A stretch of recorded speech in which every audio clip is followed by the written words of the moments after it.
I want to talk to you about driving my Super C motorhome. I have a Jayco 2021 Seneca triple slide, which is a TS, and I'll tell you about driving it, its capacity, what it feels like, what the engine is, what the horsepower is, what the torque is, the towing capacity. So if you're interested in learning and listening to something like that, stick around. If not, then head to the lake and go fishing.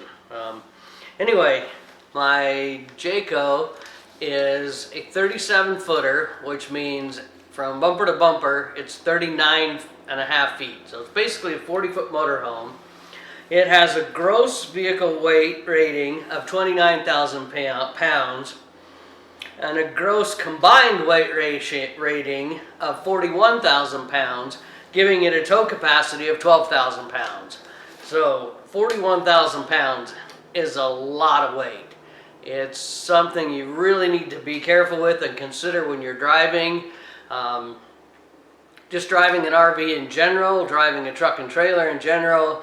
Slower, the more methodical, the better you are. We don't romp on it, we don't pass going like mad up and down canyons and whatnot. I know some people in their diesel trucks do. I have the capability in my diesel truck to go like mad towing, but I generally drive like an old man. Maybe that's why I got all this gray hair. You never know. But anyway, with the Seneca, it has a monster engine in it. It's got a Cummins 6.7 liter ISB semi-truck, Freightliner chassis. It has 360 horsepower, 80 foot-pounds of torque. And what that means is it is extremely capable of hauling around that 41,000 pounds, but it, in some cases, has a hard time getting out of its own way. Like when you're coming out of a gas station, here's a driver's tip.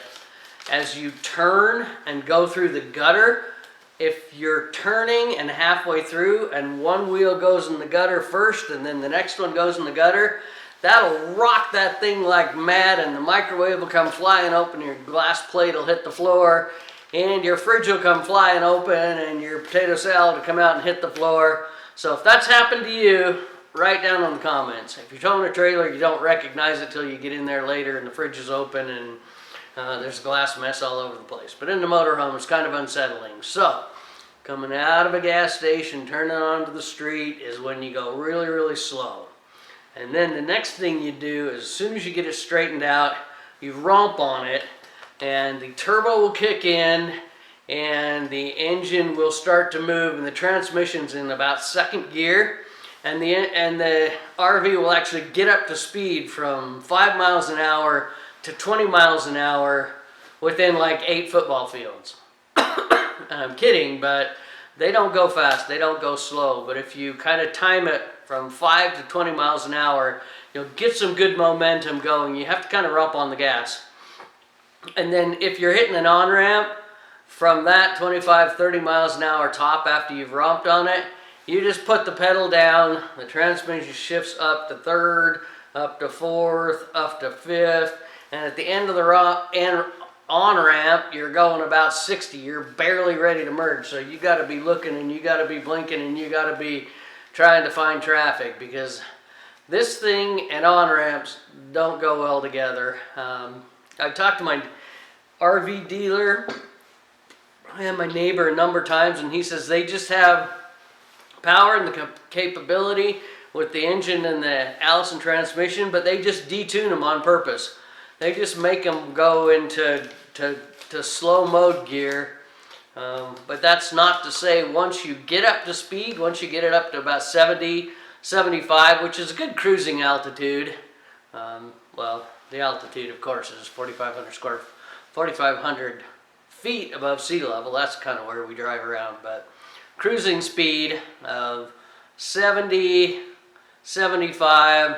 I don't like to go much over 80. And another thing I learned about that is the tires are G-rated tires, and so at their maximum weight, like 65 miles an hour is the fastest they should go, which is kind of interesting and kind of scary and kind of ridiculous, and I want to dig into that a little bit more to see how semi-trucks are. because I know this thing has the same tires as a semi-truck, the big 22-inch rim monsters. So anyway, it's got 6 G-rated tires on it, hauling 41,000 pounds, so 8 times 5 is 40, so that's 800 pounds weight on each tire. Well, I'll do the actual math and put it in here, cut that. The actual math of how much weight's on each tire. And once again, I did notice that all of my tires are steer tires. I don't have any drive tires and or steer tires up front. I get 6 of the same tires, which are steer tires. But going back to some more stats, it's got an Allison 300 mH transmission in it. So a Cummins matted to an Allison is the be-all end-all combination. That's what the Dodge truck guys wish they could have.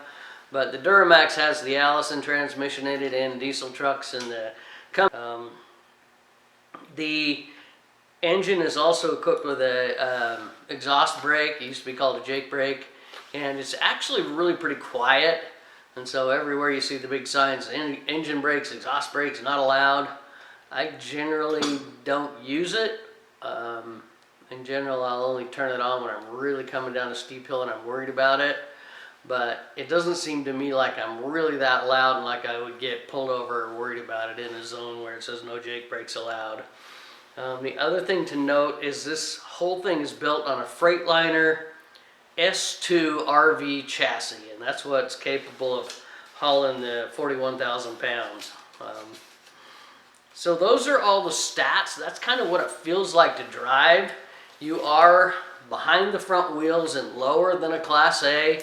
You have the big steering wheel out in front of you. Your mirrors are out, extended beyond your body, so your cab is smaller than the body of your RV, which some people give a different feel, because when you look over, you see, you know, the lane, and you see the RV part.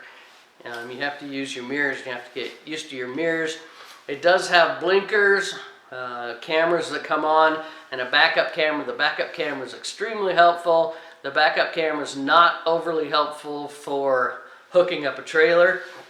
Another thing to note, the RV has a 12,000 pound towing capacity based on the GVR and the GCVR.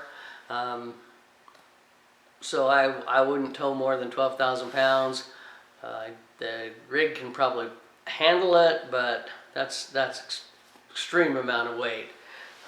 The hitch itself is a class receiver with a, so I've got my hitch right here, with a 2-inch connector for the hitch. And another thing, I would seriously recommend an adjustable hitch like this, because when it goes on my RV, it's about like this. If I had a really tall trailer, you can turn it over, which actually might be a better way to do it with the RV, is to turn it over, because when you're towing, the RV sticks out so much past the wheels. So like if the wheels were right here where my wrist is, when you come out of a gas station like I was talking about, that thing scrapes. So another thing I do is I make sure and take my safety chains and kind of tuck them up in here, because if they're hanging down or if they're underneath here, they get rubbed, they get scratched. And this thing gets scratched going in and out of gas stations with the trailer on. It also gets my tongue, like the jack on my trailer is like this, not on purpose.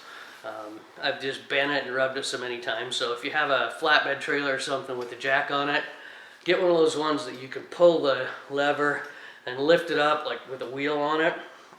Another thing to note is this is a 20,000 pound capacity hitch, but it's actually truly only rated for 12,000 pounds. But it says this ball and this part here is strong enough, and as you can see, it's pretty quick and easy to take these pins out, pull this out. This is one from PS Auto. I bought it online. I'll put a link to it in the description, and it was extremely reasonably priced. Some of the name brand ones go in the 300, 400 range. I believe this one was about half that much. And I liked it so much I bought 2 of them. It's got this little rubber thing on it to help it from rattling, bouncing up and down, but I don't really hear it. It's also got the 2-inch on the bottom and the 2 5/8 here, but it's fully adjustable, top to bottom, up to down, right to left. So if you're going to tow anything, I would definitely recommend a hitch like that. Doesn't have to be this brand, but it's a pretty good hitch. Also comes with a locking pin with a key on it, so people won't steal it. But that's kind of my impression on driving the Super C, what it's like. I've had a Class A in the past. Definitely a different driving feeling. You're lower, you're a lot more capable, it's easier to drive, the power steering and everything else. It doesn't feel like a monster. You just need to realize you're long and you take a long time to get out on the road. So if you're on a busy road, you've got to just sit there and wait. You got to just sit there and wait. You can't pull out in front of somebody because you'll be right in their way. So anyway, that's kind of my take on driving a Super C. Please leave your comments down below. Tell me what you think, and if you've got a Super C or a C or a Mini C, I don't know what they call those. C-class RVs on van chassis. I know the Class C is on like a Ford V10 chassis, and they're more like a truck. They're not like a semi-truck. Well, I don't know, Mercedes has a set that are on van chassis, but if you drive one of them and you have experience, or if you have comments, please leave them down below. And once again, thanks for watching. Like, share, subscribe, tell your mom, and we'll see you at the fishing hole. Alright, well, I just popped the hood on this Super C Jayco Seneca. You can see this is a Cummins engine. You can see the massive air filter right here. You can see the coolant system fill with some instructions. Big old air filters and radiators out front. Looks like I need a little bit of coolant, so how we fill the coolant on my RV is right in there. Or that's a window washer, not the coolant. Like I said, the coolant's up here. Take a look at it. Nice big high horsepower Cummins engine. I'll go get the specs on it.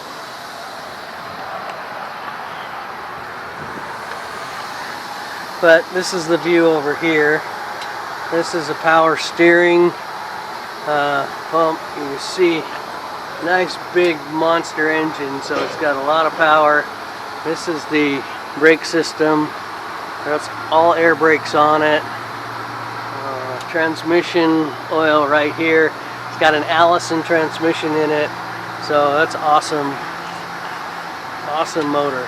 Awesome engine. It's not a motor.